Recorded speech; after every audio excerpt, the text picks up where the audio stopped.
We are recapping a Patriots loss for the first time in, 8.5 months. The Patriots went 8.5 months without losing a football game. The Jets, they went a week without losing a football game. That's the matchup on Thursday, by the way. Thursday night football. I get to listen to 3 straight hours of Al Michaels and Kirk Herbstreit hating each other while watching my own team play. I'm excited about that. I am excited about that. Zach, you had a good football weekend. I didn't. Yeah, I mean, it was a win. It wasn't the best. I thought Your Texas Longhorns now number one in the country.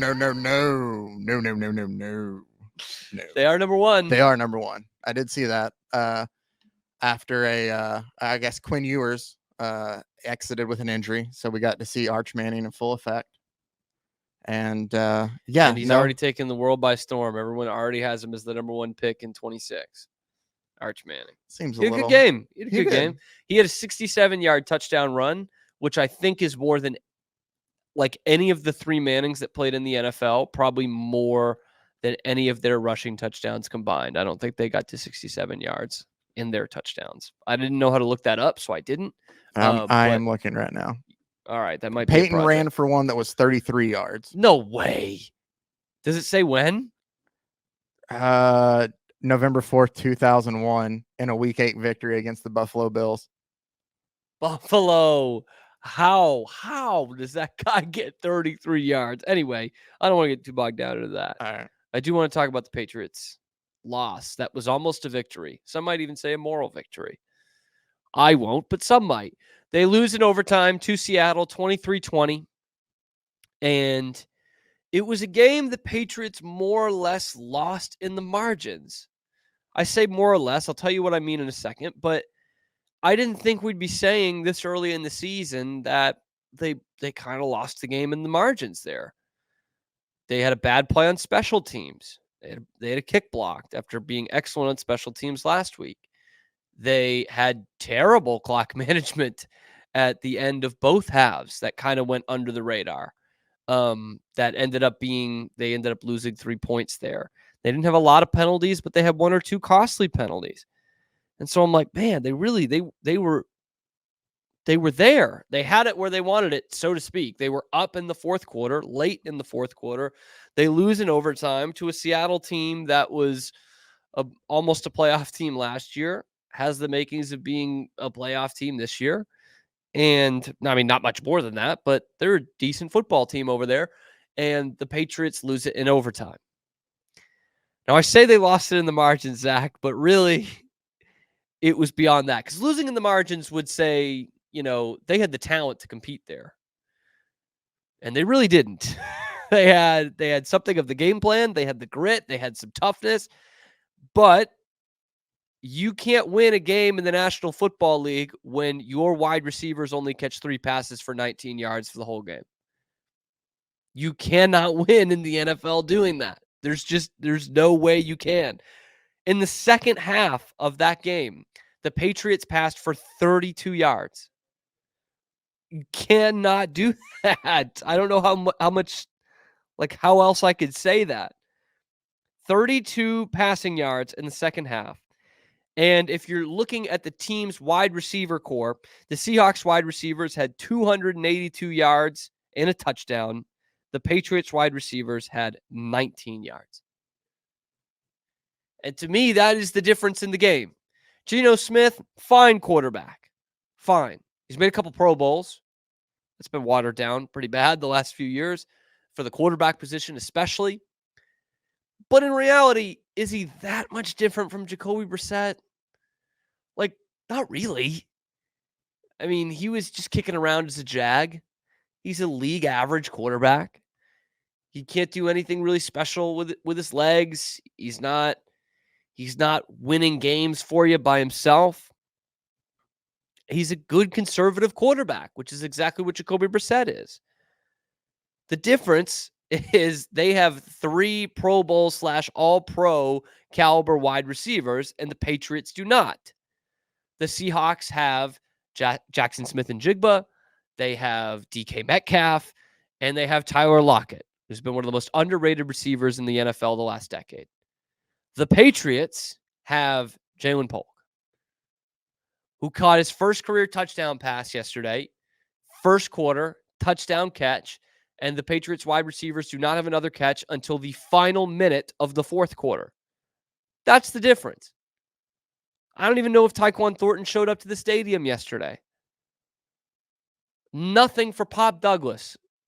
We hear about how good and shifty he is. We have seen it in some short bursts, and yet there's still no package for him. 2 years ago, there was a hell of an offensive package for Marcus Jones, and he was barely an offensive player. He was like making touchdowns in 2022. And yet you have a guy who is a bona fide slot receiver extraordinaire, and there's no plays in the playbook for him. And really, I think what it comes down to, because I don't want to get this twisted with the next thing I'm going to say. The Patriots do not have NFL wide receiver talent on the whole. They don't. They've shown that the last couple of years. They're showing it again this year. But then there is also the issue of this offensive line, which obviously was very much criticized throughout the preseason. And I look back at a lot of those plays in that Patriots game and just thinking, how much could Jacoby Brissett even do? Like, you look at these numbers, 32 yards passing in the second half, 5.5 yards per attempt in the game. And so you would point to that and say, well, the quarterback sucks. And I'm like, so I don't even think so. I don't even think so. The quarterback isn't very good, but like there's not a conducive environment to him being good.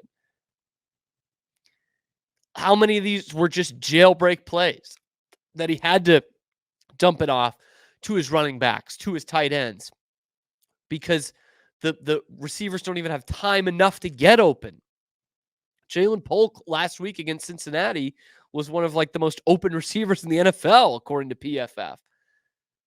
But the quarterback, it doesn't matter when he doesn't have the time to get it down there. And to some degree, I've been impressed by Jacoby Brissett in the first 2 weeks because he's kind of made some plays without a pocket. He didn't have a pocket all of yesterday. And the Patriots offensive line has been a little bit better than I thought because he isn't getting sacked all the time, but he did not have clean pockets yesterday.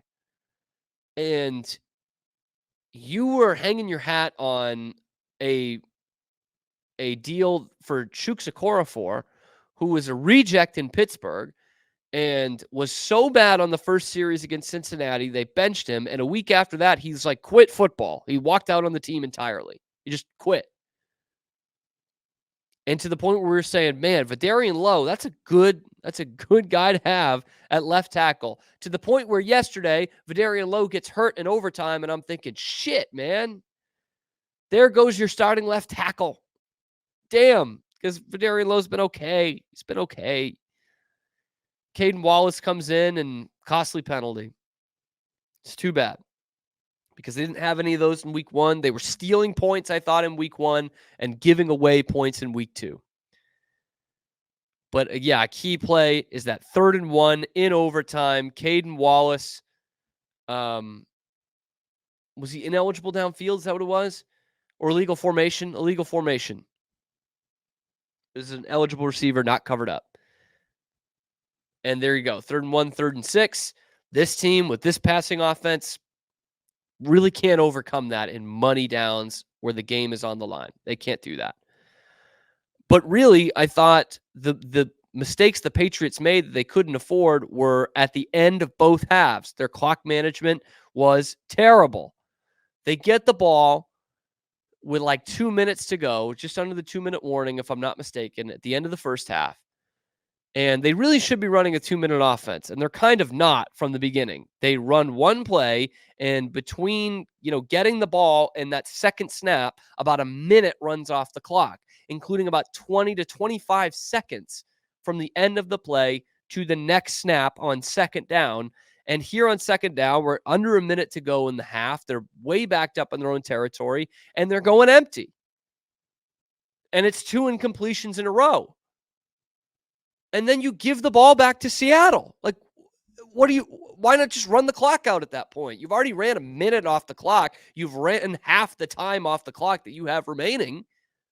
Like, just run it at that point. Instead, they don't. They give Seattle the ball at midfield with 40 seconds left and all of their timeouts. Seattle does what an NFL team does. They go down, they kick a field goal. That's a big difference in the game. In fact, it is the difference in the game. You lost by 3 points in overtime. Shit clock management, complete shit clock management. And then in the fourth quarter, it seems like the tide is turning to something we had not seen in 2023. Because this is the sequence. Antonio Gibson gets a handoff. He slips in the backfield. They lose like 3 yards. Oh, oy vey, man. That's a 2023 play. The next play, they pitch it out to Antonio Gibson. And there is a Seahawks defender just waiting for him, man. They're going to wrap him up for a loss of 4 yards. This is about 10 minutes to go in the fourth quarter.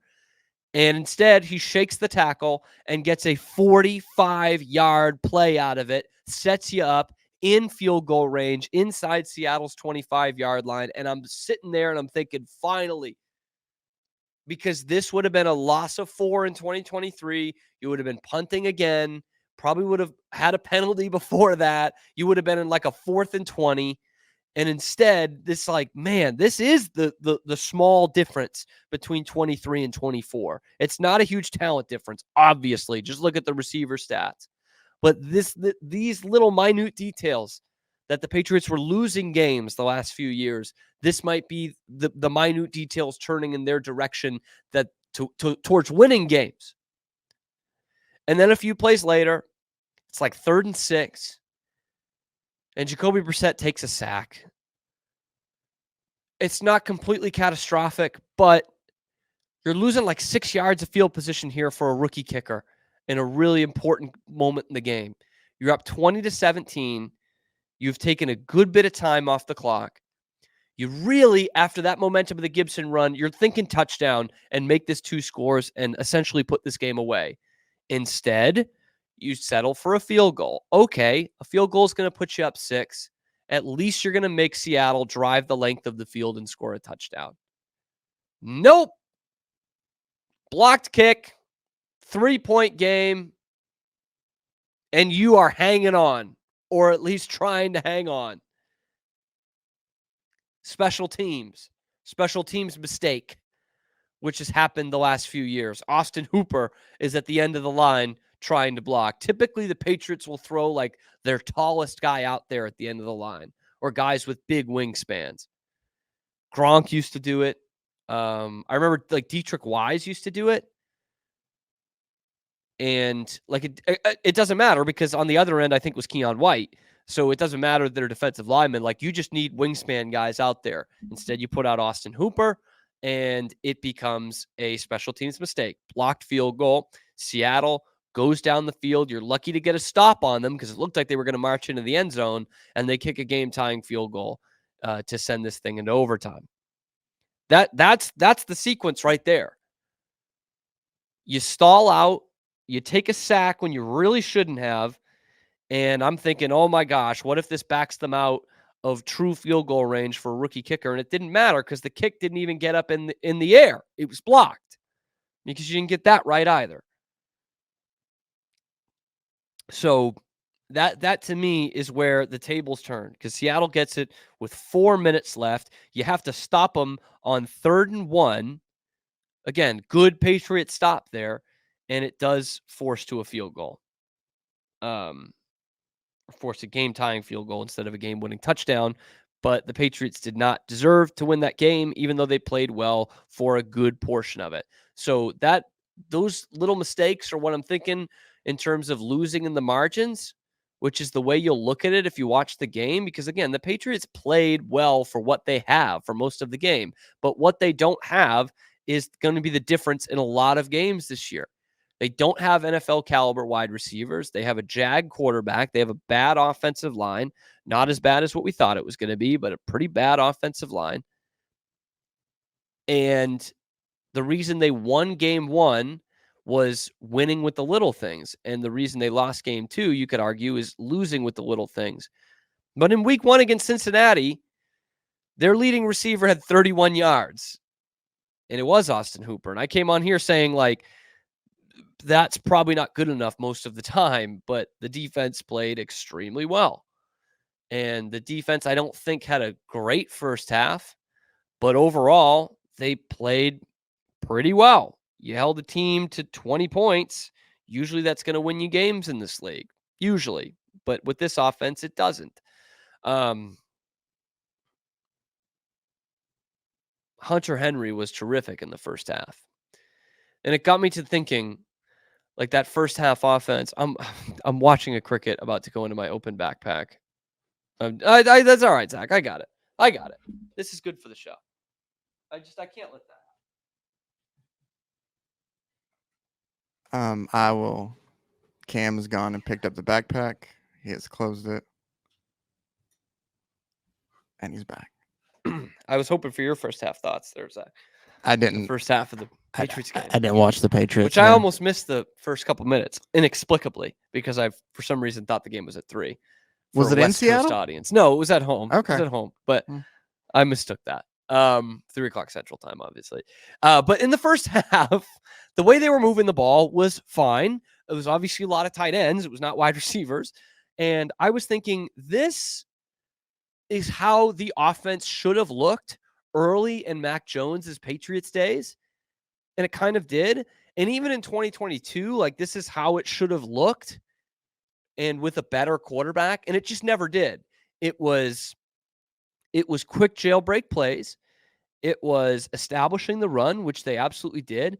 It was finding tight ends in short intermediate routes, and working with the fact that you don't have a lot of time to throw and that you have some good pass catching tight ends. Unfortunately, a little too much of that. I was once again wholly impressed by the 2023 draft class. I'm going to talk about that in the next segment, as well as the fact that because this was a dismal offensive performance yesterday, does that accelerate the timetable for Drake May? Because I think the answer from me might surprise you. That's coming up on the Cam Show, powered by Rogue Media Sports Network. We are Rogue Media Sports.